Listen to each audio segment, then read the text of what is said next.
Comment qualifiez-vous le traitement des prisonniers arméniens détenus par l'Azerbaïdjan pendant et après la guerre? Alors du coup, ce que je peux vous dire, c'est que tout d'abord, la communauté internationale, elle devrait être mobilisée autour de cette question-là, parce qu'on sait que la situation est dramatique et d'une très grande barbarie pour les prisonniers qui sont retenus là-bas. Pendant la guerre, pour ceux qui sont revenus, ils parlent de choses qui sont insoutenables, irracontables, et il est nécessaire que la communauté se mobilise pour pouvoir faire le maximum et sortir les prisonniers qui sont actuellement retenus encore en Azerbaïdjan. Est-ce que, à votre avis, le groupe de Minsk a un rôle à jouer dans le processus de libération des prisonniers de guerre, la Russie aussi?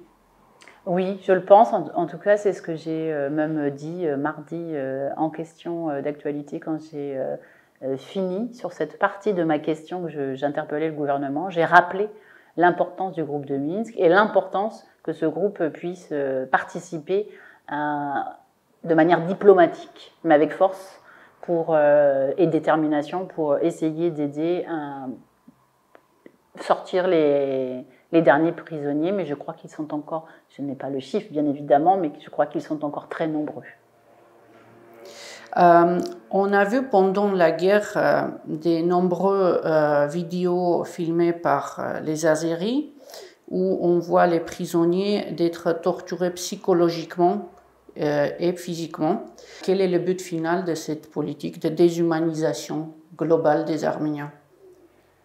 Ça va exactement dans ce qu'on a vu ces derniers mois, c'est-à-dire que c'est vraiment une déshumanisation de ces personnes, c'est toute cette capacité de l'horreur. Une guerre, c'est toujours sale.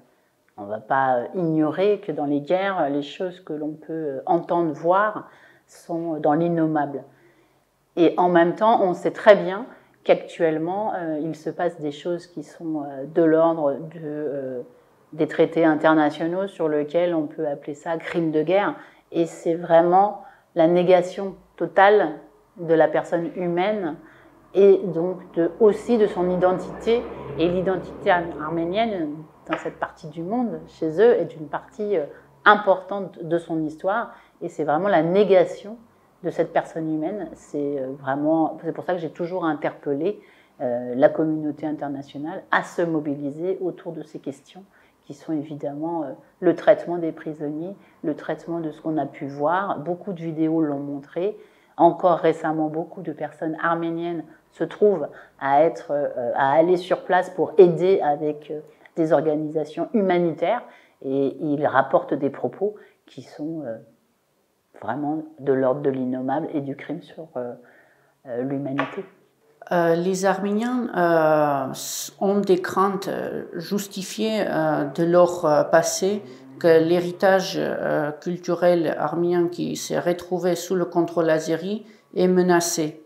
On a adressé, les Arméniens en tout cas, on a adressé de plusieurs reprises des appels à l'UNESCO de mettre en place en tant qu'un intermédiaire quelconque mécanisme de surveillance, en tout cas pour au moins enregistrer ce qui se passe.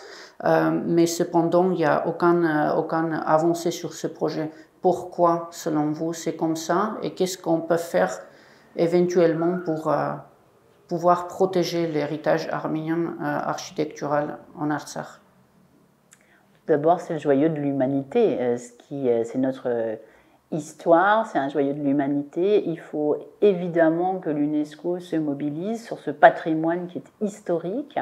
À l'époque, il y a encore quelques mois, on avait la ferme conviction que l'UNESCO allait se mobiliser de manière très forte pour sauvegarder les églises et le patrimoine arménien. On voit que les semaines, les mois passant, c'est un petit peu plus complexe. On voit pour autant que ce qui avait été annoncé de couper cet héritage, d'abîmer les vestiges historiques et qui montre que la présence arménienne est là sur ces terres depuis des siècles, en fait, on voit bien que là aussi, ça participe à la négation du peuple arménien dans sa globalité, à travers son humanité, mais à travers son patrimoine. Et bien sûr, la richesse du patrimoine, c'est qu'il est historique et qu'il marque et qu'il ancre une installation du peuple arménien de très longue date. Et je pense que là aussi, la communauté internationale doit se mobiliser. Et en fait, il faut toujours continuer à se mobiliser parce qu'il faut essayer de garder ce patrimoine très riche et historique sur cette partie du territoire qui est certes discuté sur le plan diplomatique, mais le patrimoine, c'est notre patrimoine commun à tous, la richesse de l'histoire du patrimoine, qu'il soit des églises ou d'autres parties dans l'humanité. Et en fait, il faudrait que ce soit classé carrément à l'UNESCO pour qu'on puisse plus y toucher. Mardi, aux questions au gouvernement, j'ai interpellé le gouvernement pour avoir leur façon dont ils allaient aborder la question, vu que sur le plan de l'actualité, la Turquie était sur le devant de la scène à travers plusieurs faits.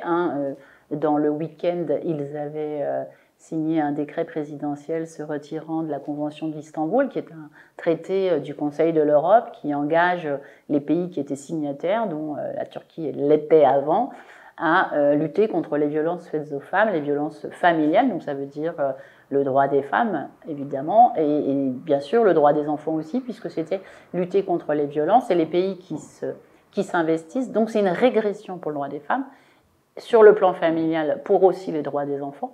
Et du coup, c'est extrêmement grave pour la communauté internationale. Je trouve que, comme message qui était envoyé pour la communauté internationale, que la Turquie se retire de cette convention d'Istanbul, c'est un très mauvais message adressé aux femmes. Et des femmes, évidemment, en Turquie. Donc, j'ai posé cette question parce que tout le monde était interpellé autour de cette façon de voir se dégrader en fait les conditions des droits de l'homme et des droits humains, j'oserais dire, dans cette partie-là aussi du monde. Et en fait, dans la question, il y en avait plusieurs. C'est-à-dire, j'interpellais sur ce qui venait de se passer, j'interpellais sur le fait que le Conseil de l'Europe, là aussi, la Commission européenne réunit les chefs d'État et que la Turquie allait être au cœur aussi des débats sur plusieurs questions. Donc on était vraiment dans une actualité ce mardi qui concernait la Turquie. Et puis j'ai fini cette question d'actualité sur justement le groupe de Minsk, que je vous disais tout à l'heure, avec la libération des prisonniers qu'il ne faut pas oublier. Il faut que le peuple arménien sache qu'on continue humblement, mais avec détermination, à se mobiliser pour essayer d'aider. Et donc je demandais au gouvernement s'ils allaient s'impliquer dans toutes ces questions et avoir avec une forte parole de la France, que ce soit au groupe de Minsk ou dans les commissions européennes,